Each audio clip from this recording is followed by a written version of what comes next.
நம்ம சேனல் தொடர்ந்தாப்புல நீங்கள் வீடியோக்குள்ளே பார்க்க நினச்சிக்கிறது நம்ம சேனலை சப்ஸ்கிரைப் பண்ணுங்கள் கீழே பெல் சிம்பல் இருக்கும் அதையே கிளிக் பண்ணுங்கள். சரி வாங்க நம்ம வீடியோக்குள்ளே போகலாம். வணக்கம் நண்பர்களே. சாலையோரம் ஆரஞ்சு பழம் வியாபாரம் செய்து அதில் கிடைக்கும் வருமானத்தை வச்சுக்கிட்டு ஒரு பள்ளிக்கூடங்களை நடத்தி வரும் பழம் வியாபாரியை பார்த்து ஒட்டுமொத்த இந்தியாவே சல்யூட் அடிக்க வச்சுருக்காரு. அது மட்டும் இல்லைங்க, நம்ம குடியரசுத் தலைவர் கையால் 2020 ஆண்டுக்கான பத்ம விருதுகளே வாங்கியிருக்காருன்னா சும்மா வாங்க. அது மட்டும் இல்லைங்க, இப்போது இதைத்தான் பரவலாகவும் வியப்பாகவும் பேசப்பட்டு வந்துக்கிட்டு இருக்கு. பழத்தை விற்று அதில் கிடைக்கும் பணத்தை வச்சுக்கிட்டு குழந்தைகளை பள்ளிக்கூடத்துக்கு அனுப்பி படிக்க வைக்கிறதே பெரும்பாடு இல்லைங்களா? இதில் ஒரு வியாபாரி அன்றாட சாப்பாட்டுக்கு போராடும் மனிதர் எப்படி பள்ளிக்கூடத்தை உருவாக்குனாரு? அப்படி பார்க்கும்போது ஒரு வியப்பாக இருக்குது இல்லைங்களா? அது மட்டும் இல்லைங்க, இந்த மனிதருக்கு சொந்தமாக ஒரு வீடு கூட கிடையாதான். அது மட்டும் இல்லை, புதுடெல்லியில் விருது வாங்கும் விழாவுக்கு செல்ல தேவையான பயண செலவையே கர்நாடக அரசு தான் வழங்கியிருக்குன்னு சொன்னால் நம்ப முடியுதுங்களா? இந்த ஆரஞ்சு பழ வியாபாரி எப்படி இதை அவர் சாதிச்சார் அப்படிங்கிற உண்மையான சம்பவத்துக்குள்ளே போகிறதுக்கு முன்னாடி நம்மளுடைய வீடியோவுக்கு லைக் பண்ணுறதை மட்டும் மறந்துடாதீங்க. அப்போ தான் நம்ம போடுற வீடியோ நோட்டிஃபிகேஷனாக முதல்ல வரும். இந்த வீடியோவை ஸ்கிப் பண்ணாமல் முழுமையாக பாருங்கள். சரி வாங்க நம்ம வீடியோக்குள்ளே போகலாம். கர்நாடகா கேரளா எல்லை பகுதியில் உள்ள கரிகால கிராமத்தை சேர்ந்தவர் தான் கஜப்பா. அங்கே பெரும்பாலும் துளுப்பெரி மொழிகள் மட்டுமே அந்த மக்கள் பேசுவாங்களாம். இதனால் கஜப்பாவுக்கு இந்த மொழிகளை தவிர பிற எந்த மொழியுமே தெரியாதான். ஏன்னா மலைக்கு கூட பள்ளிக்கூடத்து பக்கம் ஒதுங்கினதே கிடையாதான் கஜப்பா. இதை பற்றி வருந்ததே கிடையாது கஜப்பாவுக்கு. ஒரு நாள் பக்கத்தில் இருந்த மங்களூர் சந்தையில் ஆரஞ்சு பழம் விற்றுக்கிட்டு இருந்திருக்காரு நம்ம கஜப்பா. அந்த நேரத்தில் கஜப்பா வாழ்க்கையை திருப்பி போட்டிருக்க மாதிரி ஒரு சம்பவமும் நடந்திருக்கு. என்னன்னா, மார்க்கெட் சந்தைனாவே மக்கள் அதிகமாக வருவாங்க இல்லைங்களா? அதில் கஜப்பாவும் பழங்களை கூவி கூவி விற்றுக்கிட்டே இருந்திருக்காரு.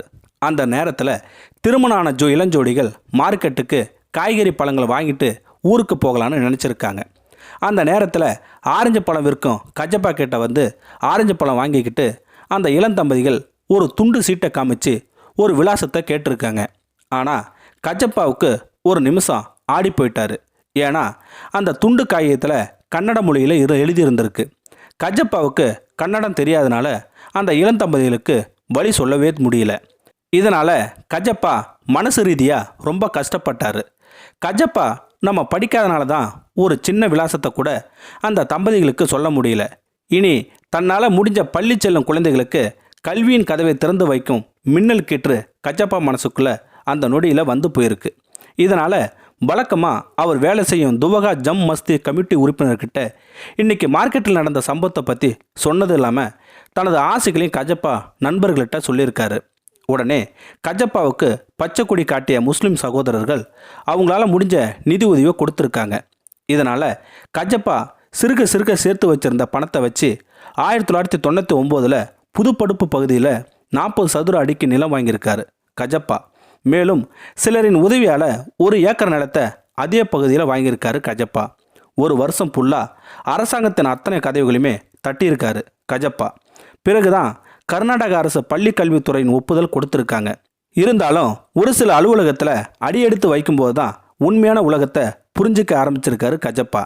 இதில் கஜப்பாவே ஒரு சில பேர் ஏளனமாக பார்ப்பாங்களாம். அதிக இடத்துல அவமானங்கள், அது மட்டும் இல்லாமல் யாசகர் போல 50 காசு 1 ரூபாய் வீசி எறிந்து விரட்டுவதும் நடந்திருக்கான் கஜப்பாவுக்கு. சில நல்ல உள்ளம் கொண்ட மனிதர்கள் உதவினால் நிலமும் கூடுதல் பணமும் கிடைச்சிச்சு. இதனால் கஜப்பா ரொம்ப சந்தோஷமும் அடைஞ்சார். தன்னுடைய இலக்கில் கஜப்பா கொண்டிருந்த உறுதிப்பாட்டை உணர்ந்த சில அதிகாரிகளும் தங்களால் முடிஞ்ச நிதி உதவியும் செஞ்சுருக்காங்க. படிப்படியாக பள்ளிக்கூடத்துக்கான கட்டிடங்களை எழுப்ப தேவையான சிமெண்ட் இயந்திரங்கள், பல்வேறு உதவிக்காரங்கள் வந்துக்கிட்டே இருந்திருக்கு. குன்றுகள் போல இருந்த நிலப்பரப்பை சமவெளியை சமப்படுத்தினார் கஜப்பா. 8 வகுப்பறைகள் 2 கழிப்பறைகள் கொண்ட பள்ளிக்கூடமும் சில மாதங்களில் உருவாயிடுச்சு. 2001 ஜூன் 9 அன்று பள்ளிக்கூடத்தின் தொடக்க விழா நடந்தது. சந்தோஷத்தில் இருந்த கஜப்பாவுக்கு உள்ளூர் அரசியல்வாதிகளும் செல்வந்தர்களும் மேஜை நாற்காலியும் கொடுத்து செயல்படும் பள்ளிக்கூடமாக மாற்ற உதவினாங்க.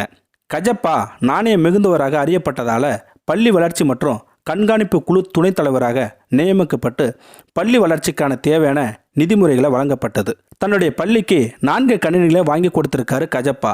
5ஆம் வகுப்பறை கொண்ட இந்த பள்ளியில் இன்னைக்கு 91 குழந்தைகள் படிக்கிறாங்க.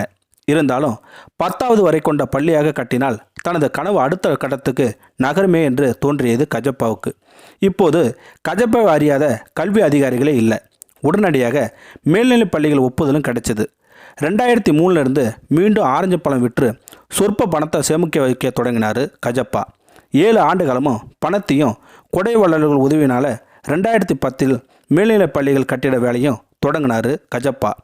2012 பள்ளி முழுமை பெற்றது. இப்போது நூலகம் 8ஆம் வகுப்பு தொடங்கி 10வது வகுப்பு வரை 6 வகுப்பறைகளை கொண்ட பள்ளிக்கூடமாக செயல்பட தொடங்கியது. கல்பனா சாவ்லா, சுவாமி விவேகானந்தர் போன்ற ஆளுமைகளின் பெயர்களை ஒவ்வொரு வகுப்பறைக்கும் எழுதியிருக்காரு நம்ம கஜப்பா. பத்மஸ்ரீ விருது வாங்கிய கஜப்பா PUC 1, PUC 2 படிப்பதற்கான ஜூனியர் கல்லூரி கட்டி எழுப்ப உத்திவேகத்தில் மீண்டும் ஆரஞ்சு பழம் விற்க ஊருக்கு புறப்பட்டிருக்கார் கஜப்பா. சாதாரண பழம் வியாபாரி நினைக்காம தன்னுடைய இலக்கை அடைஞ்ச கஜப்பாவுக்கு நம்முடைய சேனல் சார்பாக வாழ்த்துக்கள் சொல்லிக்கலாம். இந்த வீடியோ உங்களுக்கு பிடிச்சிருந்தா கமெண்ட் பாக்ஸில் கமெண்ட் பண்ணுங்கள், கூட உங்கள் ஃப்ரெண்ட்ஸுக்கு ஷேர் பண்ணுங்கள். இதுவரை நம்ம சேனலை சப்ஸ்கிரைப் பண்ணாதுங்க, சப்ஸ்கிரைப் பண்ணுங்கள். கீழே பெல் சிம்பல் இருக்கும், அதையும் கிளிக் பண்ணுங்கள். தேங்க்யூ ஃபார் வாட்சிங்.